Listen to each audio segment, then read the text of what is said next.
We have the incredible privilege this Shabbos to read Parshas Bamidbar. And there are many incredible events. On one hand, you look at Parshas Bamidbar, and many of the details are not all that riveting. A lot of counting, a lot of names that are mentioned, a census. But there is a dramatic event that occurs in the Parsha, but it's nuanced. The Torah in Perek Gimel Pasuk Yud Beis, chapter 3, verse 12, says as follows. This is HaKadosh Baruch Hu speaking to Moshe Rabbeinu. V'ani, hine lakachti es halaviyim mitoch b'nei Yisrael, tachas kol b'char peterechem ibnei Yisrael v'hayu li halaviyim.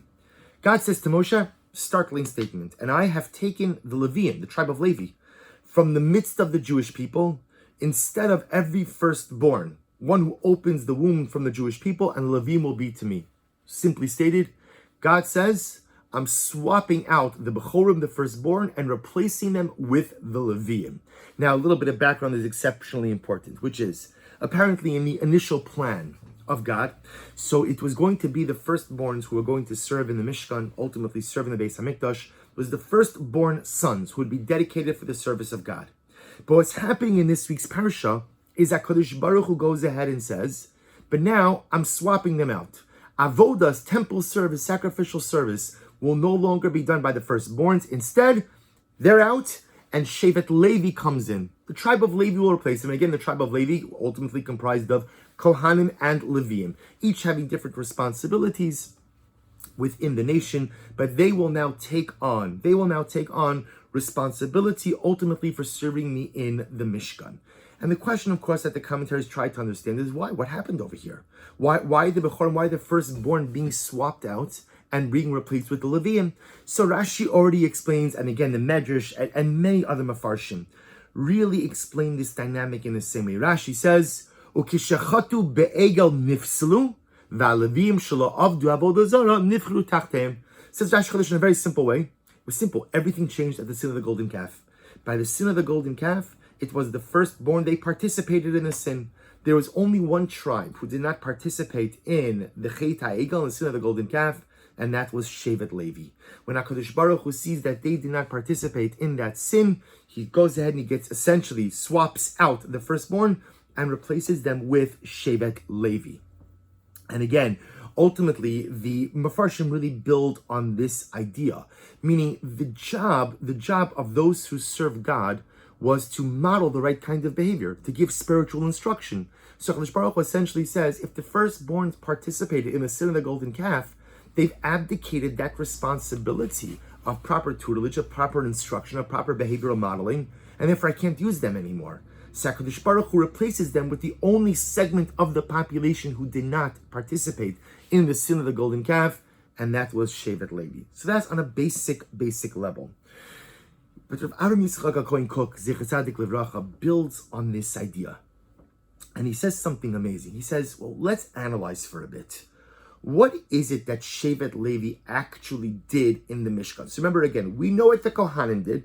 There aren't so many Kohanim, right? Remember, it's Aaron and his sons. So we know what the Kohanim did. We understand sacrificial service. So what did the Leviim do? So the Pasuk again says, this is now going back a little bit, Perek Aleph, Pasuk Nun Aleph, chapter 1, verse 51.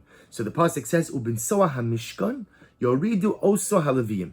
So when the Mishkan would travel, the Leviim would take it down, Ubechanos HaMishkan Yakimu Oso HaLeviim. And when they come to rest, in other words, when the camp stops traveling, the Leviim will put the Mishkan back together. V'hazar HaKarev Yumas, and any non-Kohen who comes close to the Mishkan, ultimately, again, will be put to death. So Rav Kook says something so beautiful. Listen to these words.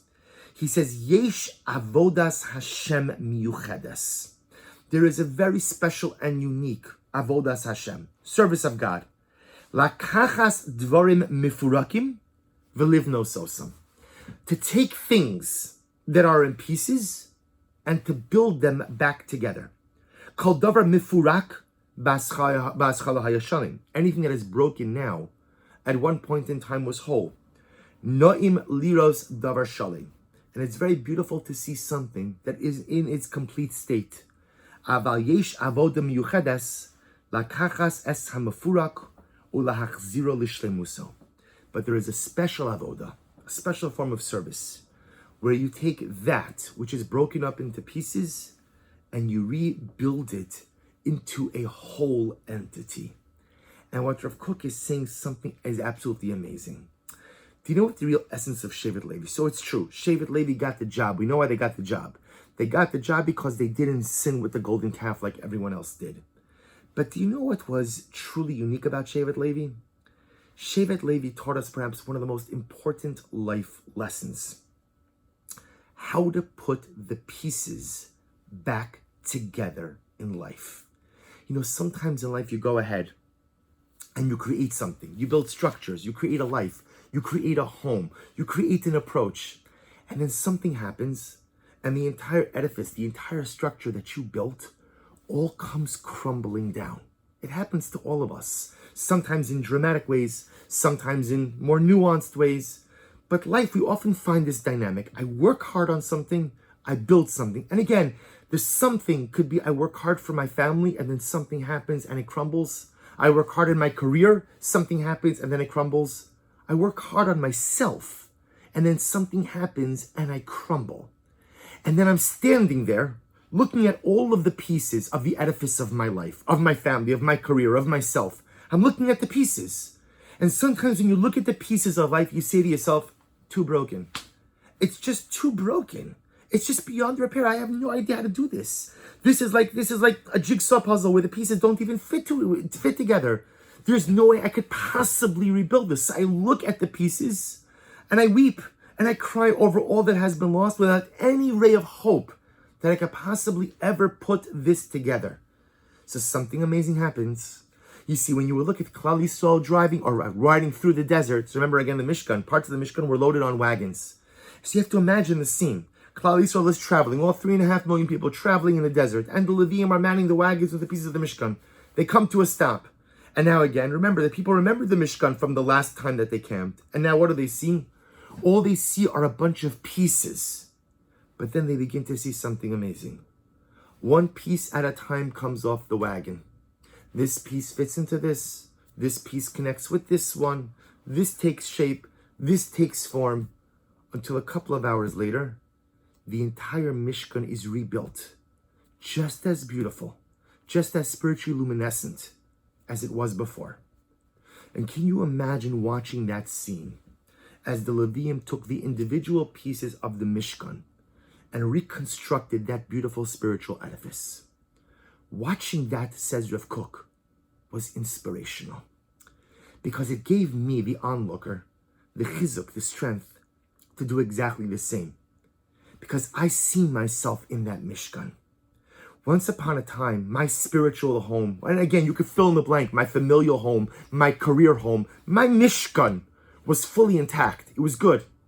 And then something happened that uprooted my Mishkan and it was totally disassembled into pieces. Totally disassembled. Something came along, some life event, whether it's because of a mistake that I made or circumstances visited upon me, whatever it might be.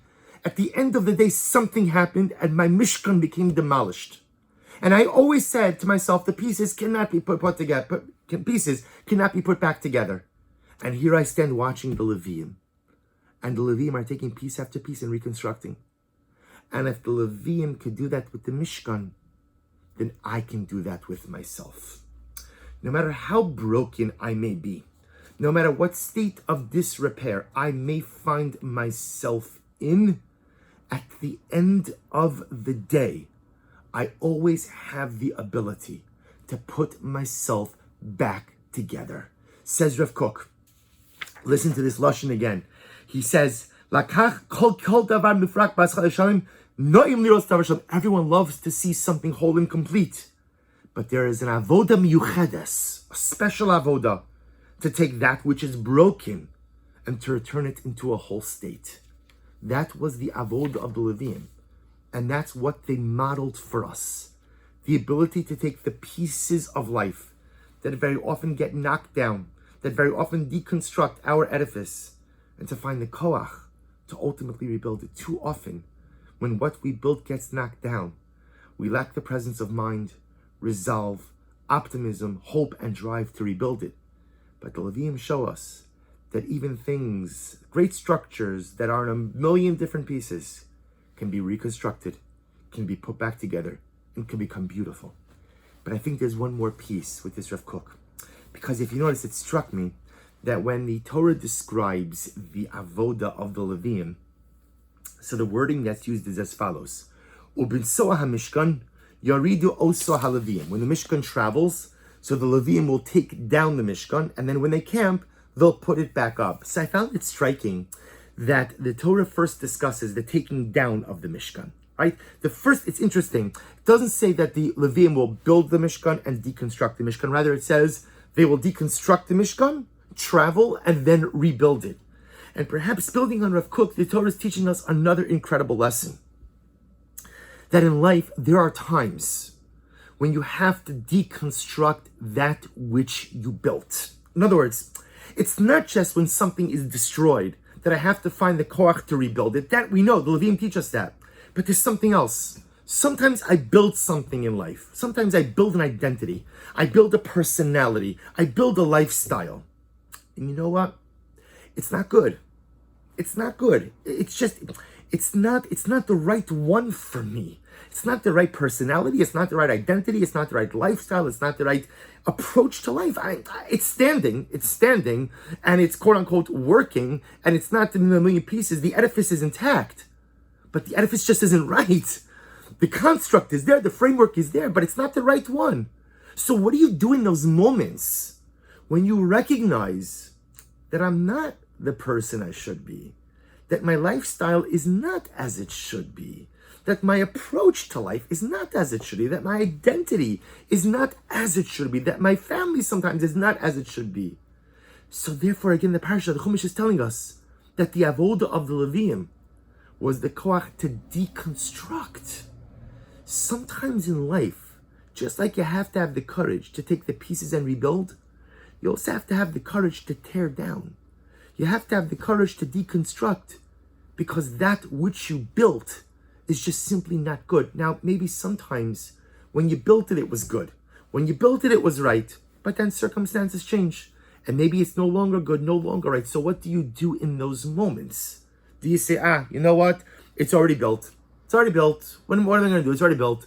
Or do you say, no, I have a koach to deconstruct in order to reconstruct. The same way that the Leviim taught me how to take pieces and build it into a whole, the Leviim also taught me that I have the ability to deconstruct certain life constructs when I realize that they are no longer good, no longer healthy. You know, we are creatures of habit. And sometimes that could be wonderful when it comes to good habits, meaningful habits, holy habits, to reinforce them over and over. But sometimes we have habits, or we have lifestyle aspects that are just not good. But we're doing it over and over and over again, that it becomes ingrained behavior, and we think we can't change it. But we can. Because as the pasuk says about Leviim, Ubinsoa hamishkan, if you want to move your Mishkan forward in life, sometimes yoridu oso haleviim. If you want your Mishkan to travel, you have to be ready to find the koach to deconstruct your Mishkan, so that you could find a way to move yourself forward. You know, there's an amazing pasuk in Koheles. The pasuk says, this is in Koheles Perek Gimel pasuk Beis, Eis laledes ve'eis lamos. Shalom Melech says there's a time to be born and a time to die. Eis lata'as, a time to plant. Ve'eis la'akor natua, and a time to uproot that which has been planted.